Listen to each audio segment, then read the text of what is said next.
प्रथम राजावली अध्याय 18। अनेक दिन उतारे तृतीय वर्ष एलिया निकट सदाप्रभु वाक्य उपस्थित है, जथा तुम्भे जाई आहाब को देखा दियो, तो आंभे भूमि की वृष्टि पठाइबा। एथिरे एलिया आहाब को देखा देवा पई गमन कले। से समय समरिया रे प्रबल दुर्भिक्ष होइतिला। एणु आहाब राजगृहर अध्यक्ष ओबदिया को डकाइले। सेई ओबदिया सदाप्रभु को अतिशय भय करथिला। पुणी जेउ समय इसेबल सदाप्रभु को भविष्यत वक्ता मानक उच्छिन्न करुथिला, से समय ओबदिया 100 भविष्यत वक्ता नहीं 50 जन करी गहर मध्य लुचाई रखी अन्न जल देई से मानक प्रतिपालन करथिला। पुणी आहाब ओबदिया को कहिले, देश मध्य देई सबु जल निर्झर और सबु नदी निकट को जाओ। होई पारे आम्भे माने अश्व और खच्चर मानकु बंचाई रखिया पई तृण पाई परिबा, ताहाले पशु मानकु हराइबा नहीं। तो सेमाने सबुआडे जीवा पई आपणा मानक मध्यरे देश विभाग कले। आहाब आपे एक आड़े गले और ओबदिया आपे अन्य आड़े गले। ओबदिया पथरे जाऊ जाऊ देख एलिया ताहाकु भेटिले। तो ओबदिया तांकु चिन्ही मुह माड़ी पड़ी कहिला, आपण कौन मो प्रभु एलिया? तइरे से उत्तर कले, हाँ मु। जाओ तुम प्रभु को कुह, देख एलिया एठारे अछि। तो से कहिला, मु की विषय पाप कली जे आपण दास मते बध करिया पे आहाबंक हस्ତରେ समर्पण करिवे? सदाप्रभु आपणक परमेश्वर जीवित थिबा प्रमाणे कहूअछि, मो प्रभु आपणकु अन्वेषण करिया पे जहा निकट को लोक पठाई नांती, एपरि कोनसी गोष्ठी कि राज्य नाही। पुणी से एठारे नाही बोली से माने कहिले। से सेही राज्य और गोष्ठी की आपणकु देखि नथिया विषय रे शपथ कराइले। एबे आपण कहउछंती, जाओ तुम प्रभु को कुह, देख एलिया एठारे अछि।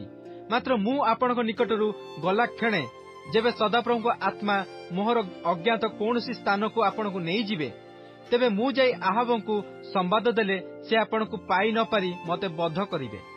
मात्र आपणक दास मु बाल्यकालावधि सदाप्रभु को भय करूअछि। इसेबल जेतेबेले सदाप्रभु भविष्यत वक्ता मानकु बध करुथुला, सेतेबेले मु जहा करिथिली ओ किपरि सदाप्रभुଙ୍କର 100 भविष्यत वक्ता को 50 जन करी गहर रे लुचाई रखी अन्न जल देई सेमानकु प्रतिपालन करिथिली, एहा कोन आंभ प्रभु को ज्ञात करा जाय नै?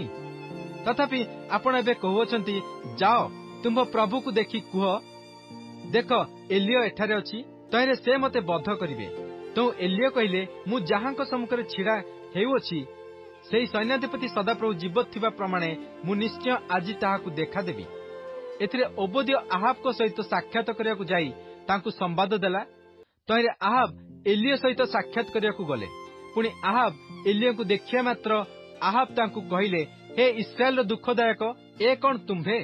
तो से उत्तर कले, मु इस्राएल को दुख देई नहीं, मात्र तुम्भे और तुम पितृवंश देई अछ। कारण तुम्हे माने सदाप्रभु को आज्ञा सकल त्याग करी अछ और तुम्हे बाल देवगणर अनुगामी होई अछ।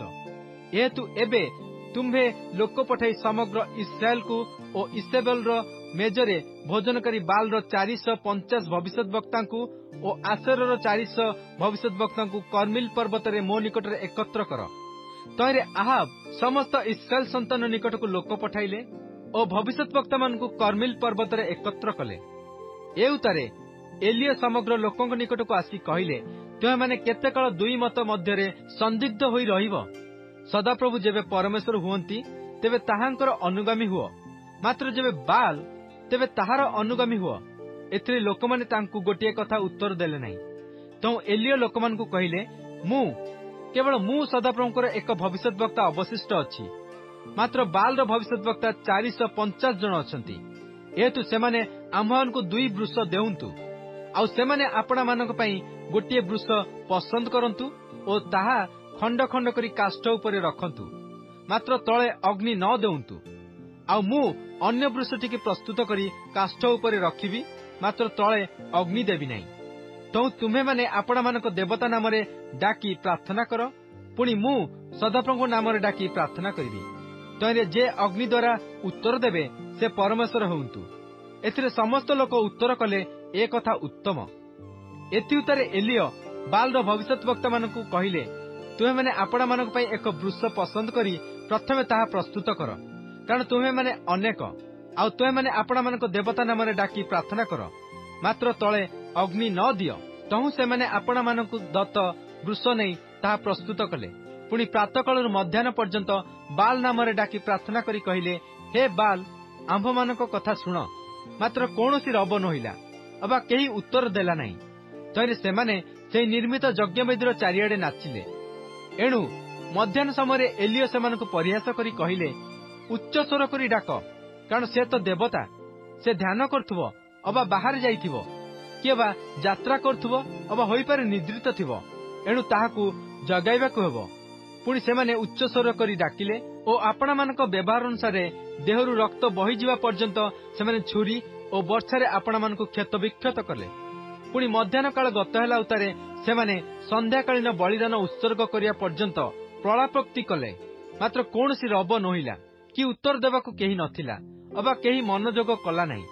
ଏଥିରେ ଏଲିୟ ସମଗ୍ର ଲୋକଙ୍କୁ କହିଲେ, ମୋ କତିକି ଆସ। ତ ସମଗ୍ର ଲୋକ ତାଙ୍କ କତିକି ଆସିଲେ। ତହିଁରେ ସେ ସଦାପ୍ରଭୁଙ୍କ ଉତ୍ପାଟିତ ଯଜ୍ଞବେଦୀ ପୁନର୍ନିର୍ମାଣ କଲେ।